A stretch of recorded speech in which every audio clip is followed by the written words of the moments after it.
النشيد الوطني.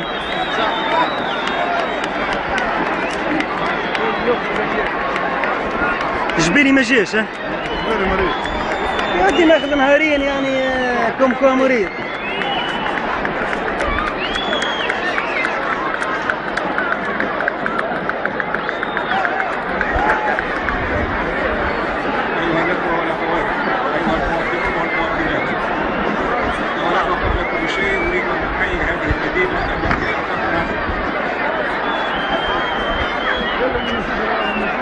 التي اعطتنا هذه الثوره المباركه التي عدتنا هذه المدينه. انا ايضا احب احرص على روح الشهيد السيسي.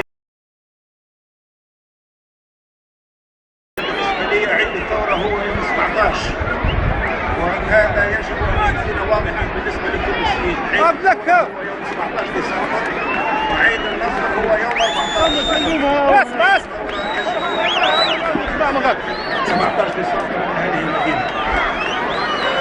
وأنا أود أن أتوقع أن نسمع إليكم الآية التي تقرأ الشيء. ترى في المدينة هذه في البلاد هذه خطب مشروع.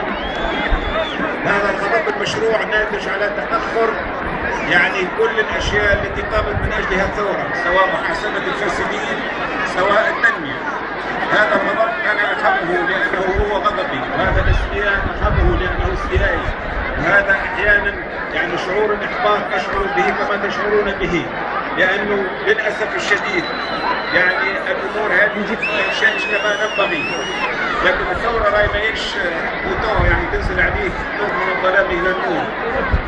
الثورة مشروع، ولهذا نقول بقدر ما الغضب نتاعكم والغضب نتاع التوانسه الكل والنوع هذا الاحتقان بقدر ما هو مفهوم ومشروع، ثم ايضا غضب غير مشروع وغضب غير مفهوم.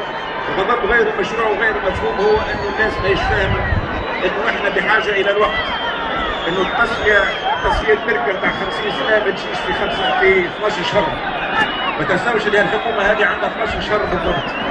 في 12 شهر لا تكفي حتى يعني لواحد باش يشوف التشخيص ويشوف حجم الخراب اللي ضربت عليه.